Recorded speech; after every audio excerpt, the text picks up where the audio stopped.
Bienvenidos a Hemisférix, el podcast de fisioterapia y neurorehabilitación presentado por Javier Sánchez Aguilar.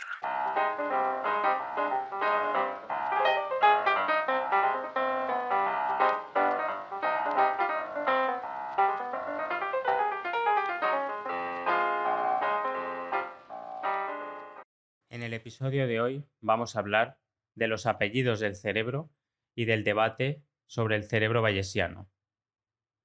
Esto de los apellidos del cerebro son una especie de metáfora que se utiliza en divulgación científica para explicar de forma pedagógica y más sencilla el funcionamiento cerebral, cómo aprendemos y cómo nos adaptamos al entorno. El debate del cerebro bayesiano lo he descubierto gracias a un artículo reciente de este mismo año, 2025, que se llama El mito del cerebro bayesiano, publicado en una revista de fisiología aplicada. El primer autor es Madhur Mangalam y es una revisión que critica la idea, que iremos desarrollando poco a poco, de que el cerebro funciona como una máquina bayesiana de inferencia. Esto de la inferencia y de la estadística bayesiana la iremos explicando de manera introductoria. Quienes hayan estudiado un poco más de estadística saben a lo que me refiero, pero básicamente vamos a ver cómo se establecen a veces distintos saltos desde desde la estadística a un funcionamiento complejo como es el cerebro, ¿no? Entonces tenemos que estar bien atentos a hasta qué punto estos marcos teóricos explican bien el funcionamiento cerebral. Como digo, antes de hablar de ese debate del cerebro bayesiano, vamos a introducir los apellidos del cerebro, que es una idea que de alguna forma está en el trasfondo de la historia de la neurociencia y que distintos autores han ido divulgando, sobre todo para explicar bien las teorías subyacentes en neurociencia. Y en España tenemos un neuropsicólogo y divulgador que es Javier Tirapus-Tarroz, que ha hecho muchas conferencias, varios libros, artículos, y en los que ha podido establecer estos apellidos, ¿no? Y hablamos del cerebro darwiniano, del cerebro skinneriano, del cerebro popperiano, del cerebro gregoriano. Como veis, refieren a personas, ¿no? A nombres propios. Y como digo, pues es una forma simplificada y pedagógica de explicar cómo aprendemos, cómo nos adaptamos y cómo distintas funciones se pueden explicar.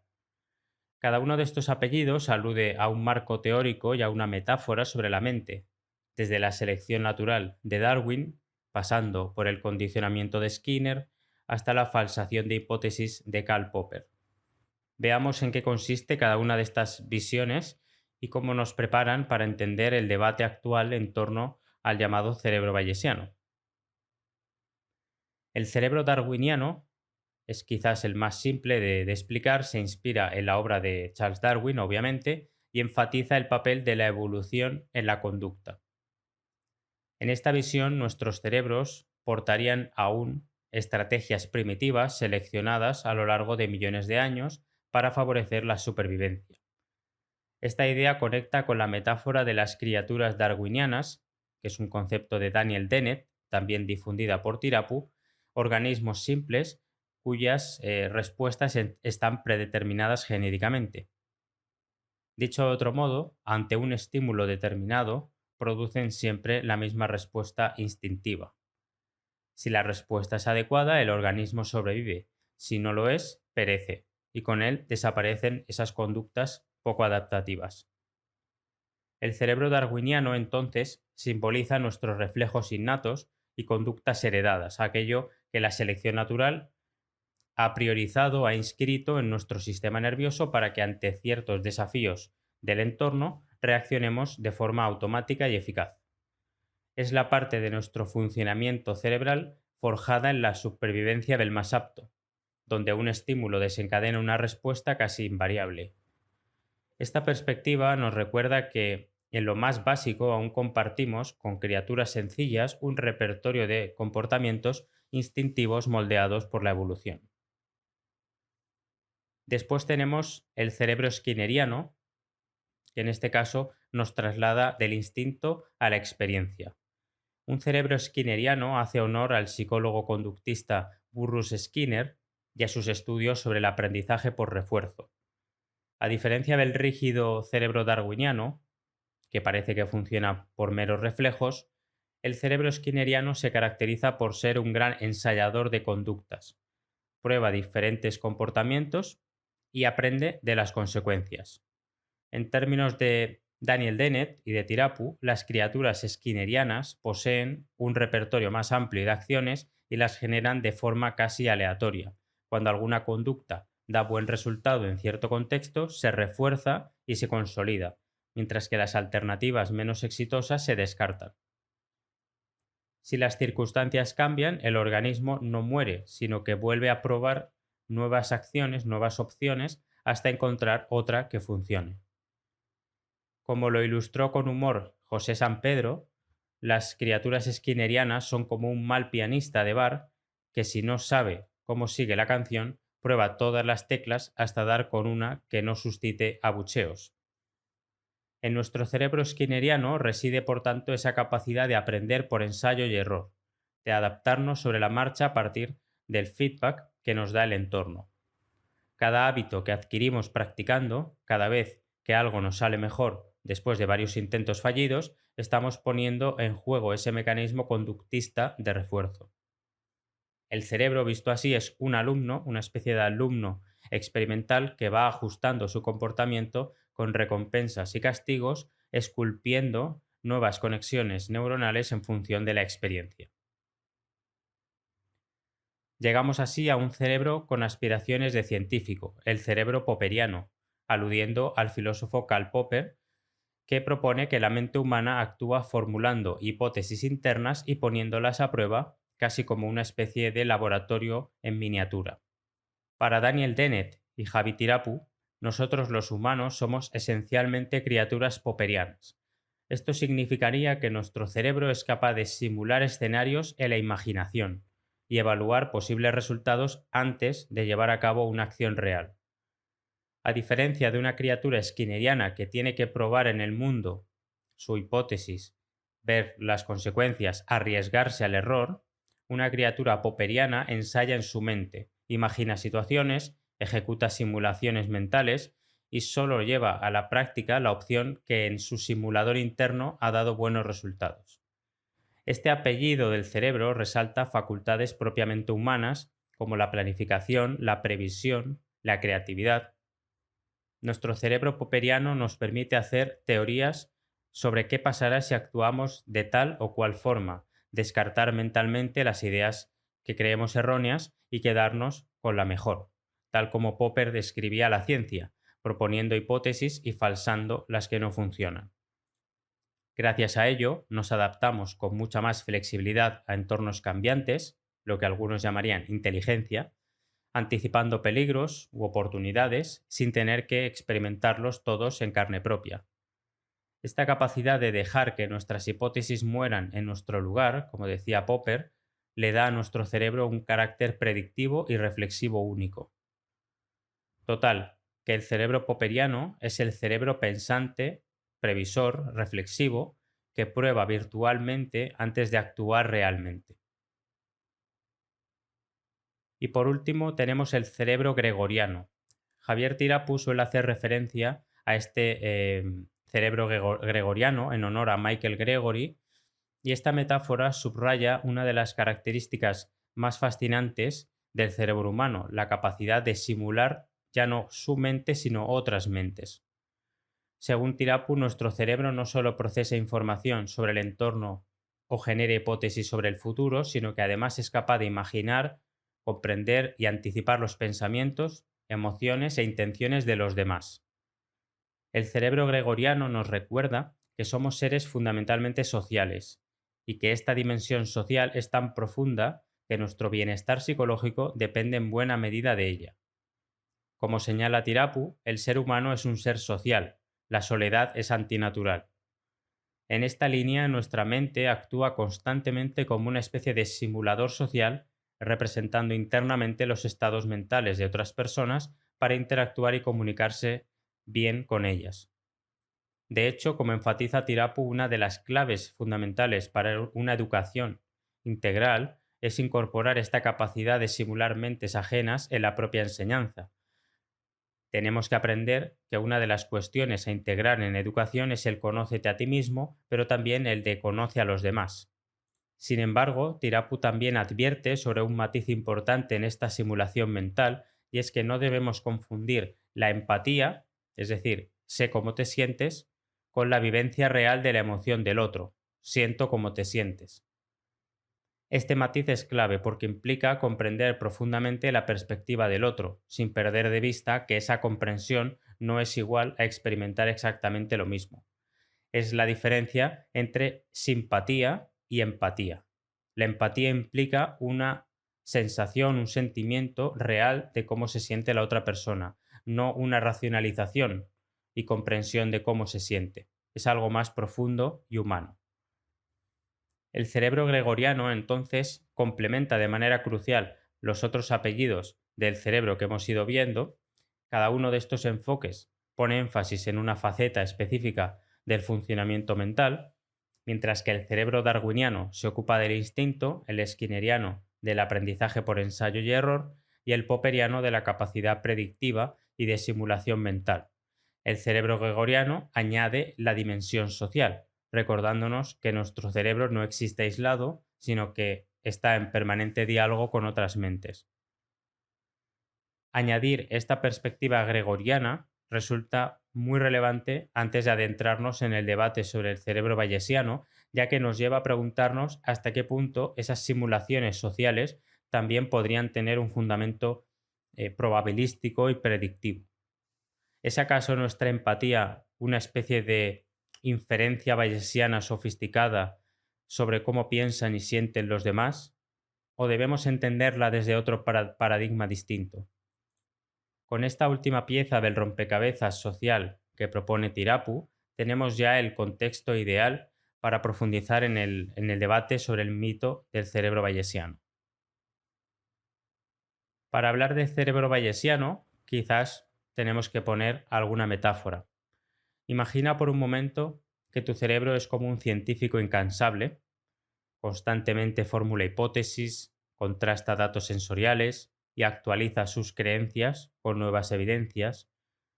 Este modelo de pensamiento es el núcleo de la hipótesis del cerebro bayesiano, que afirma que nuestro cerebro realiza inferencias estadísticas similares a un estadístico bayesiano. Una inferencia estadística no es más que el proceso mediante el cual se extraen conclusiones o predicciones sobre una población completa a partir de una muestra limitada de datos. La estadística bayesiana es una manera de tomar decisiones y actualizar lo que crees sobre algo usando dos cosas: lo que ya sabías antes, es decir, tu experiencia o tus creencias previas, y los nuevos datos que vas obteniendo. Es como decir, creía esto antes, pero ahora que veo esta nueva información, ajusto lo que pienso y tengo una idea más clara de qué es verdad. Dicho de otra forma, es un método que nos permite actualizar nuestra visión del mundo a partir de la combinación entre lo que ya creemos, que se llama los prioris o priors, y la información nueva, que es la evidencia observada o posterioris. Aplicado al cerebro, esto significaría que nuestras neuronas combinan constantemente información del entorno sensorial con experiencias previas para generar modelos internos del entorno, minimizando la incertidumbre y la sorpresa. Esta idea no es totalmente nueva. Ya en el siglo XIX, el fisiólogo Hermann von Helmholtz propuso que la percepción humana es una forma de inferencia inconsciente. Nuestro cerebro deduce las causas de lo que percibimos a partir de información incompleta. Actualmente, neurocientíficos como Carl Friston han extendido esta visión bajo el marco del procesamiento predictivo y el llamado principio de energía libre, proponiendo que el cerebro está constantemente minimizando el error de predicción, es decir, la diferencia entre lo que espera y lo que realmente percibe. Imaginemos un ejemplo cotidiano. Caminamos por la calle oscura y vemos algo difuso en el suelo. Nuestro cerebro genera una hipótesis inicial. Probablemente es un gato. Esta hipótesis se basa en nuestras experiencias previas, hemos visto gatos por la zona, y en las señales visuales disponibles. A medida que nos acercamos, recibimos nueva información, por ejemplo, un maullido, confirmando la predicción. Es un gato.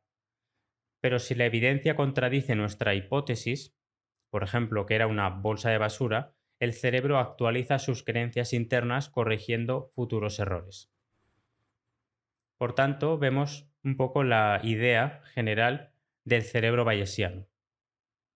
La capacidad que tiene el cerebro de hacer una predicción y de ajustar su modelo interno en función de la realidad observada. Es como que el cerebro se va actualizando con la nueva información, combinándolo con las experiencias y creencias previas. En esto del cerebro bayesiano tenemos una serie de conceptos que han ido saliendo y que son fundamentales. Por un lado, el de creencia previa o prior o priori, que es lo que ya creemos o esperamos antes de recibir nueva información.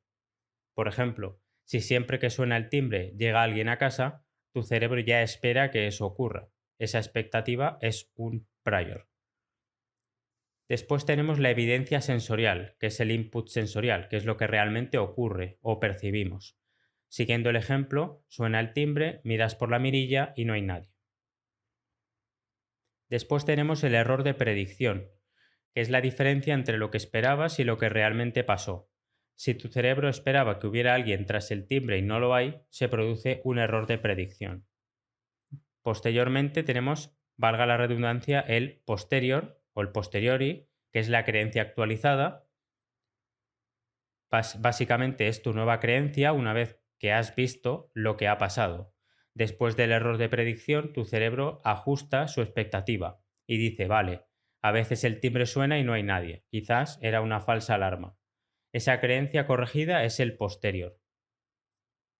Y por último tenemos el óptimo. En el modelo bayesiano se dice que el cerebro intenta ser óptimo, es decir, tomar la mejor decisión posible con la información que tiene, combinando lo que ya sabía con lo nuevo que ha percibido. Es como si siempre intentara minimizar el error y mejorar su adivinanza del mundo. Durante las últimas 2 décadas, esta visión del cerebro bayesiano ha ganado fuerza y prestigio gracias a 3 factores clave. Por un lado, las historias de éxito empíricas, es decir, explicaciones convincentes para fenómenos perceptivos como las ilusiones visuales, la integración multisensorial y efectos conocidos como el de McGurk, mediante modelos probabilísticos precisos. En segundo lugar, la elegancia matemática. La teoría bayesiana ofrece a los científicos un lenguaje matemático muy interesante, unificador, que resulta atractivo frente a modelos menos cuantitativos. Y por último, el poder explicativo transversal, desde la percepción hasta la psiquiatría, pasando por la memoria y el control motor, y parece que todo parece explicable bajo un mismo marco. Este éxito inicial transformó el modelo bayesiano en un paradigma dominante. Sin embargo, recientes trabajos como el de Mangalam, en 2025, han planteado algunas críticas al modelo bayesiano. Estas críticas pueden resumirse en 3 puntos fundamentales. En primer lugar, la falta de falsabilidad empírica. Un problema central que tiene esta idea del cerebro bayesiano es la excesiva flexibilidad de los modelos. Como señalan algunos autores como Bowers y Davis, es común ajustar los modelos a posteriori. Es decir, independientemente del resultado experimental, siempre se puede hacer alguna triquiñuela, ¿no? Encontrar un prior o un parámetro que explique el resultado. Esto reduce la capacidad predictiva real del marco teórico y genera muchas sospechas de que podría ser infalsable. Una teoría que lo explica todo al final no predice nada realmente específico. En segundo lugar, la ambigüedad entre metáfora y mecanismo. Esto ocurre mucho en ciencia. ¿Es el cerebro literalmente bayesiano, realizando inferencias probabilísticas mediante cálculos neuronales reales? ¿O es solo una metáfora útil para describir nuestro comportamiento perceptivo? Mangalam, en su artículo, argumenta que existe un constante desliz entre estos niveles. Se pasa muy fácilmente de afirmaciones metafóricas como el cerebro actúa como si fuera bayesiano a sugerencias mecanísticas poco sustentadas a nivel de neurobiología. Por lo tanto, urge aclarar dónde termina la metáfora, la analogía y dónde comienza el mecanismo real. Y en tercer lugar, la tercera crítica habla sobre las limitaciones neurobiológicas reales. El cerebro humano no es una computadora, no es un ordenador ideal. Tiene restricciones metabólicas, temporales y estructurales. Realizar cálculos bayesianos ideales consume tiempo y energía. Sabemos que el cerebro precisamente lo que busca es todo lo contrario, es el ahorro energético, es la eficiencia.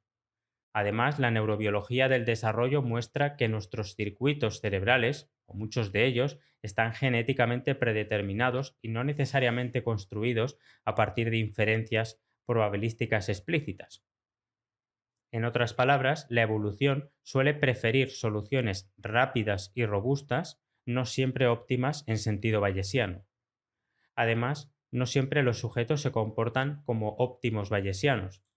Hay contextos en los que se integra mal la información por sesgos cognitivos, ilusiones que no se corrigen con experiencia, variabilidad interindividual, etc. Por ejemplo, en tareas de decisión bajo incertidumbre, se observan a veces comportamientos más cercanos a heurísticos simples, como los que describe Daniel Kahneman en su libro Pensar rápido, pensar despacio. Es a veces más frecuente eso que una combinación perfecta de probabilidades. Igualmente, en la percepción, en el campo de la percepción, hallamos casos en que, aún con entrenamiento, las personas siguen dando peso inapropiado a ciertas señales, contradiciendo lo que haría un integrador bayesiano ideal, que es que en función de los resultados que obtiene en la experiencia ajusta su modelo interno. Sabemos que eso no siempre se da. Una gran expectativa del paradigma bayesiano ha sido su aplicación clínica, reinterpretando trastornos mentales bajo este marco. Por ejemplo, la esquizofrenia podría explicarse como un problema de la asignación de precisiones, es decir, se da un peso excesivo en información sensorial ruidosa o expectativas aberrantes que llevaría a delirios y alucinaciones. El autismo se podría también interpretar como dificultades en la formación de expectativas internas o excesiva precisión sensorial, explicando la sobrecarga perceptiva y la rigidez cognitiva. O la ansiedad y las fobias, entendidas como prioris desadaptativos, que podrían ajustarse con terapia de exposición, proporcionando nueva evidencia para recalibrar el modelo predictivo interno. Aunque estas explicaciones son interesantes y atractivas, hasta ahora la teoría no ha generado intervenciones radicalmente nuevas, sino reinterpretaciones de tratamientos que ya existían. Mangalam en su artículo argumenta que si bien con esto del cerebro bayesiano se ha impulsado un salto cualitativo en cómo pensamos el cerebro, persisten algunas dudas, serias dudas, sobre su aplicabilidad literal a la neurobiología real. La hipótesis del cerebro bayesiano ha resultado ser muy heurística, que lleva a muchos sesgos, y ha elevado la exigencia teórica y matemática en la neurociencia cognitiva. Sin embargo, para convertirse en algo más que una metáfora atractiva, necesitará ofrecer predicciones claramente falsables, identificar mecanismos neuronales específicos y admitir sus límites frente a teorías alternativas como la dinámica cerebral o la psicología ecológica. Quizá no se trate de elegir entre que sea un mito o una realidad, sino reconocer que nuestro cerebro es lo suficientemente complejo como para requerir múltiples enfoques simultáneamente. La tarea futura será integrar estos marcos de forma honesta y rigurosa sin esperar una única teoría, una metateoría que explique absolutamente todo, algo así como la teoría del todo. En definitiva, la idea del cerebro bayesiano ha cumplido su función histórica, que es seguir desafiando a la neurociencia a crecer en rigor, claridad conceptual y humildad científica. Quizá el cerebro es bayesiano en algunos aspectos o niveles, pero no en otros. Tal vez necesitamos distinguir dónde funciona bien la metáfora, por ejemplo, a la hora de explicar ciertos comportamientos perceptuales, y dónde debemos buscar otras explicaciones. Si la hipótesis del cerebro bayesiano es, en su forma dura, fuerte, un mito, es un mito en el sentido de una historia seductora que nos hemos contado para darle sentido a lo complejo. Pero como todo mito puede contener verdades parciales. Ciertamente el cerebro hace predicciones y utiliza el pasado para interpretar el presente. Eso está bien establecido. La cuestión es cuán lejos llega esa analogía estadística. La neurorehabilitación, en ocasiones, adopta modelos o teorías neurocientíficas sin cuestionar a fondo su validez empírica. Este episodio lo que hace es invitaros o invitar a los terapeutas investigadores a reflexionar si el paradigma del cerebro bayesiano, que podría inspirar ciertos tratamientos, como terapias basadas en predicciones y errores, es realmente un mecanismo neurobiológico comprobado o más bien una metáfora útil que podría tener limitaciones prácticas o explicativas. La neurorehabilitación probablemente debe ser flexible y adaptativa combinando métodos predictivos, es decir, generar expectativa y sorpresa, métodos más conductuales de refuerzo puro o de repetición, métodos cognitivos de anticipación y planificación y métodos más sociales de empatía, de simulación mental, aprendizaje por imitación, etc. Esta idea de los apellidos del cerebro, incluso del cerebro bayesiano, nos retrotrae a esas veces en las que hemos hablado de los mecanismos de aprendizaje motor. De alguna forma, eh, siempre lo trasladamos al control motor, al movimiento, pero tenemos que pensar el cerebro en su forma global y al final, cuanto más nos acerquemos a cómo funciona el cerebro, mejor entenderemos cómo rehabilitarlo y cómo funciona cuando está dañado. Por tanto, espero que este episodio os haya inspirado, os haya servido para tener alguna idea más clara de metáforas que pueden explicar el funcionamiento cerebral, que al final es el órgano sobre el que mayormente trabajamos y realmente el órgano más fascinante que tenemos. Así que espero que os haya gustado y nos vemos en el siguiente episodio.